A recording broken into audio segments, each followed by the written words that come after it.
Coming up, build your own ear-shattering bagpipes. Repair a rusty wheel with homemade coconut oil. Make your own mini garden. And put the power of air to the test.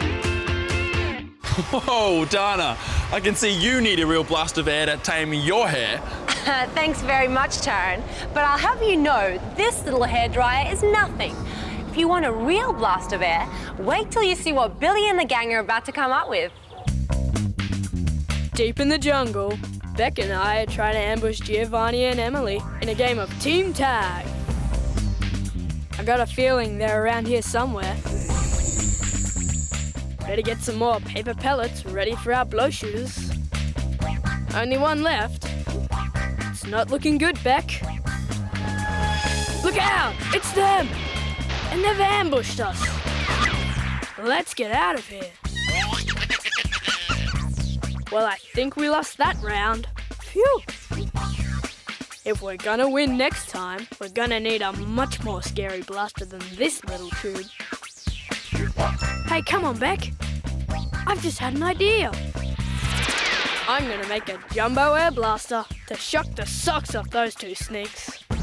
I've got an elastic strap, a rubber band, an old shower curtain, and a bucket with a hole cut through the bottom. This is going to be a blast.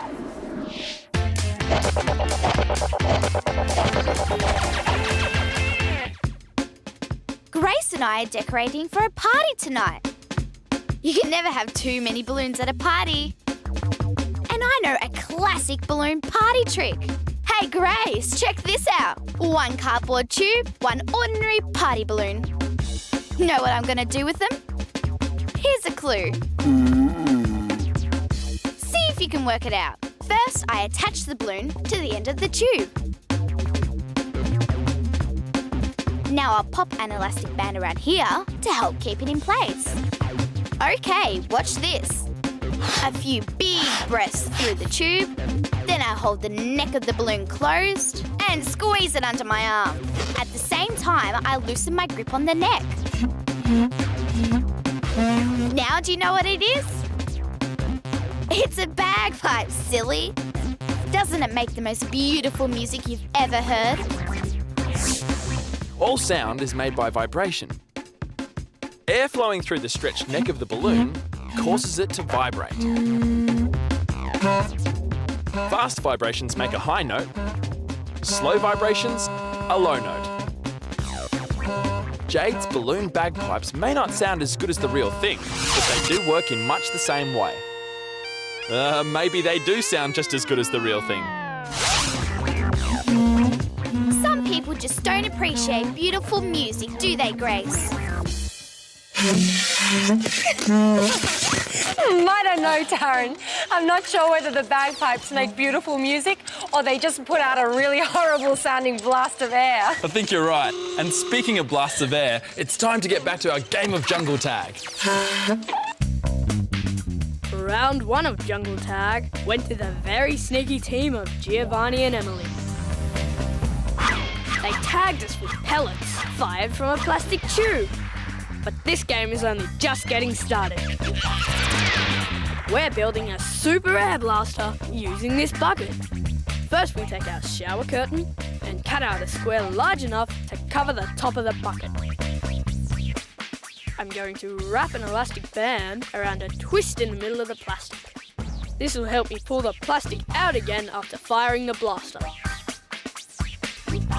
Now we tie the elastic strap around the rim of the bucket to hold the plastic in place. There! One super air blaster ready to strike fear into the hearts of Emily and Giovanni. I just give the plastic a whack and a whoosh of air comes out through the hole in the bucket. Let's see if we can find out how much air comes out. I'm going to load up the air blaster with talcum powder. This time when I whack it, we'll be able to see the air coming out. Here goes. Yeah, there she blows. A perfect pop of powder. Watch out, Giovanni and Emily. It's time for our revenge.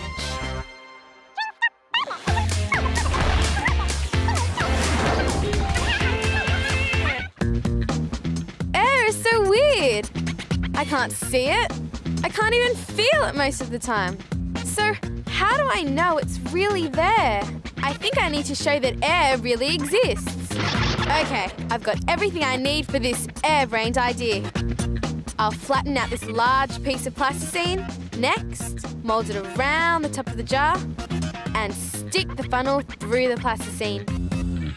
Make sure there are absolutely no air gaps. Now a dollop of food colouring. That'll let me see what's happening. Now into the funnel it goes. Good so far. The jar's filling up. Just as I'd hoped. The water has slowed down to a trickle. There's still water in the funnel. Now it's stopped altogether. It must be too full with air. I'll just make sure. I'll let some air out. Yeah! The water started to flow again. I proved that air really is there. As Nicole began pouring water into her jar, the air trapped inside became more and more squashed.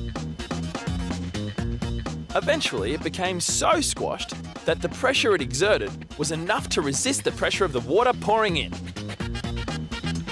No more water could get into the jar until the pressure was released. Nicole's clever air jar shows that air pressure really is a force to be reckoned with. Dad says seeing is believing. But now, even though I can't see air, I really do believe it's there.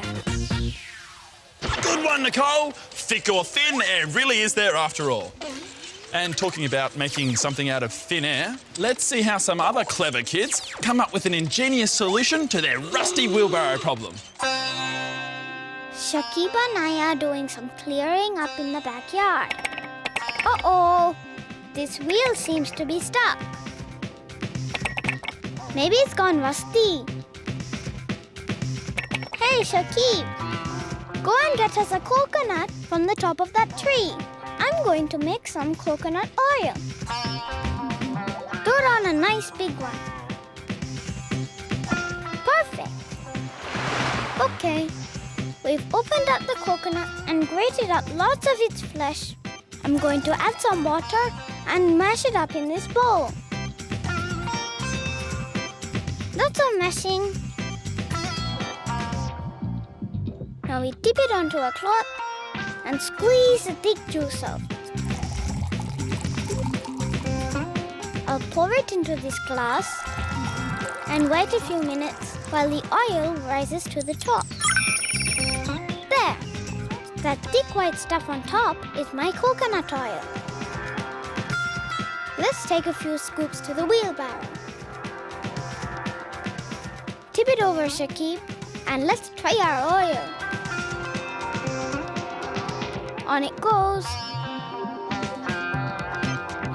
There! It's working better already. Coconut oil to the rescue. Coconuts are a fruit and a nut. The fleshy insides contain chemicals that combine to make oil.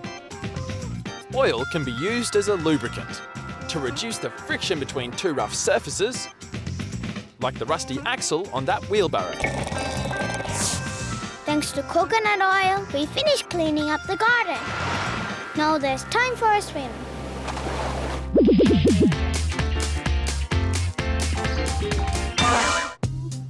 It's a great day for gardening, and I want to plant these flower seeds, but I don't have a garden. What I need is my own mini greenhouse. I'll make it out of this drink bottle. First, I'll cut it in half. Now I need some soil. Got it! I'll borrow a bit from this garden bed. I'll take some pebbles too. Now back upstairs before the gardener catches me. Phew! Now to fill up half the bottle with the pebbles sitting on the bottom.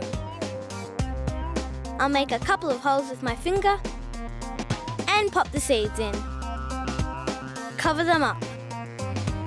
Everything needs water to grow. I'll add just enough to collect at the bottom of the pebbles. Now here's the clever bit. Sealing up my bottle in this plastic bag will keep the soil moist, with plenty of water and sun, my seeds will sprout in no time. Hey, they are growing! Look how big they're getting! Ashley has created a biome, a self-sufficient environment.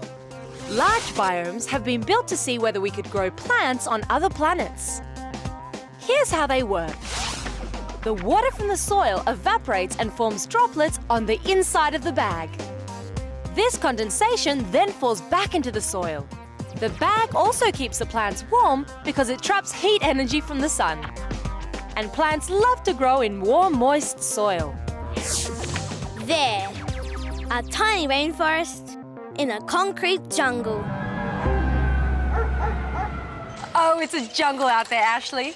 And you've made it a whole lot prettier. Speaking of jungles, I think that game of jungle tag is about to hot up big time. Beck and I have built the perfect weapon for winning backyard tag. It's a jumbo air blaster, capable of ruining a perfectly nice hairstyle with one devastating blast. Giovanni and Emily have no idea what's about to happen. One whack on my air blaster and it's game over. Hey, you guys are it. Nice work, Beck. Round 2 definitely goes to us. Now the game is really on. The secret to Billy's blaster is air pressure. When the plastic sheet is suddenly pushed into the bucket, the air inside is squashed. It then forces its way out through the hole in a surprisingly strong blast. Beck and I are now the master blasters. Uh-oh. The garbage bin? They wouldn't, would they? They have! Whoa! It's a giant air blaster. And it smells like trash. Phew! I didn't think that game was going to end on such a smelly note. Me either. But come to an end it has, Taryn. And so have we. See you next time.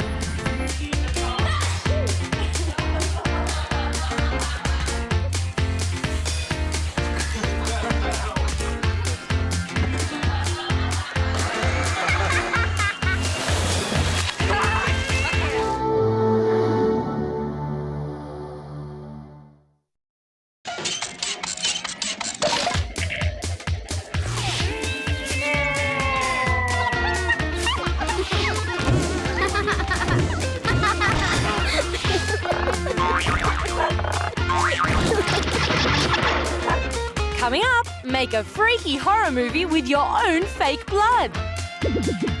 How to pass a football through a postcard. Discover the secret to growing your own coral.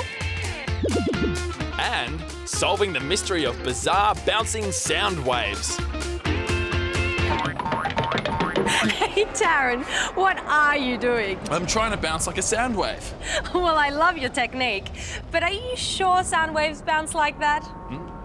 I think it's time to do a sound check with our backyard sound engineers. I've nearly finished another masterpiece. Hey, what's that noise? It sounded like Tammy bouncing a ball right behind me. There it is again. Tammy is bouncing a ball over there.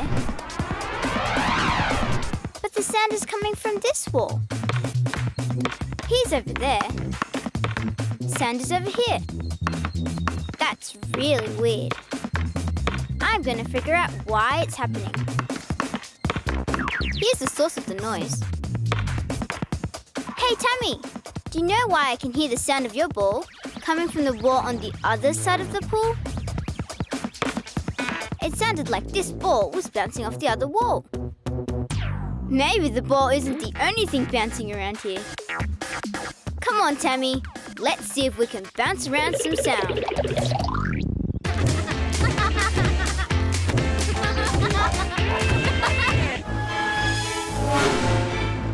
Jordan and I are making our own horror movie. It's going to be totally terrifying. I'm Creepy Kimberly the zombie. Arrgh. Oh, my hand fell off. Looks like the director's not happy. I can see he thinks there's something else we need. He's right. There's one thing this gore fest is lacking. Blood. Yeah, that's it. Okay, Mr. Director, you're about to have more blood than you know what to do with. Watch out for the vampire. Vampires? Now that's something I'd like to sink my teeth into. I don't like the sound of that very much, Dana. And speaking of sound, I wonder how our resident engineers are going to solve that sound bouncing mystery. I figured out that the sound of Tammy's ball can travel across the backyard and bounce back at me from another wall. So we've decided to try bouncing some sound around. We're making a megaphone to concentrate the sound of our voices. Just roll up some card into a cone shape and tape it in place. Now I'll cut off this pointy bit at the end just to make it look neat. Even science experiments have to look cool. Hello, Tammy. Yep, that works. You can have that one. I'll make another one for me. There. Yuck! Tammy, that's gross. You've given me an idea, though. Holding a megaphone up to my ear might give me super hearing. Testing, testing, 1, 2, 3. Yep, that is louder. Come on, let's give them a go.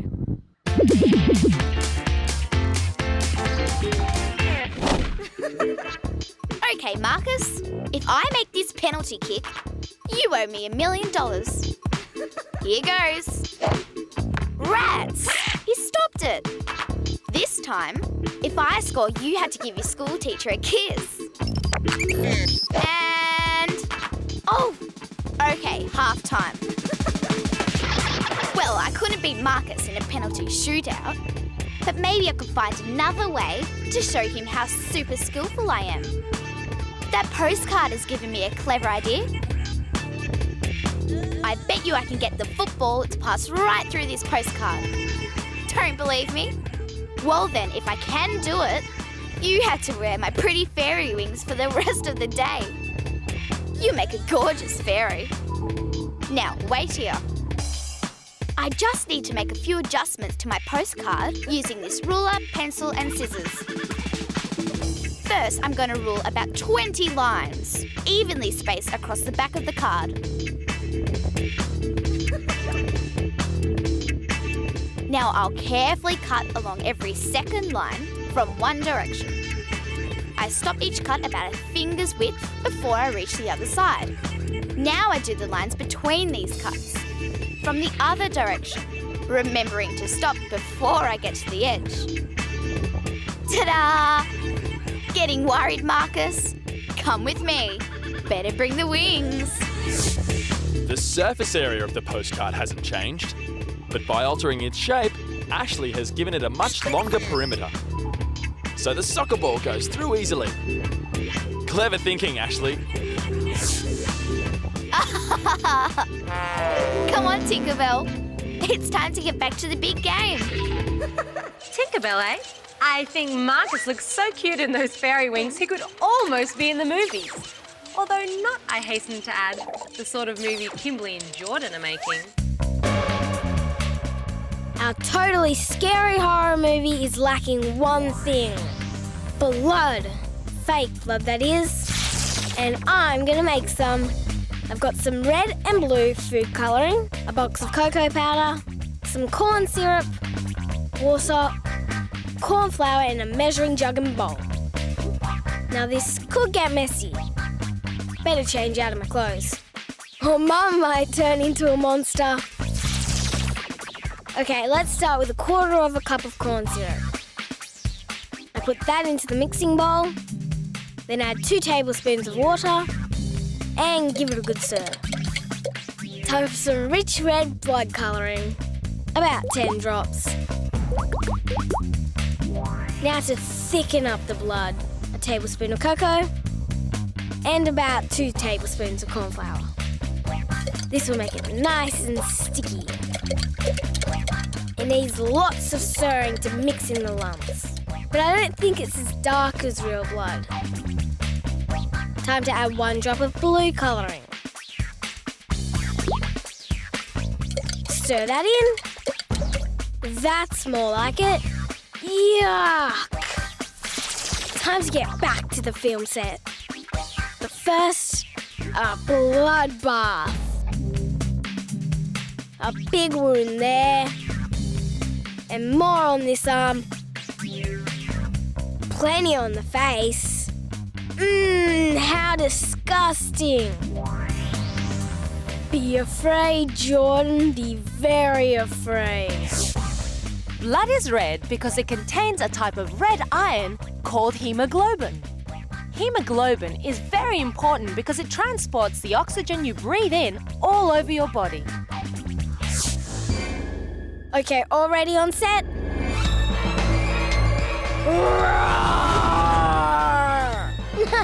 My bogus blood even freaked out the director.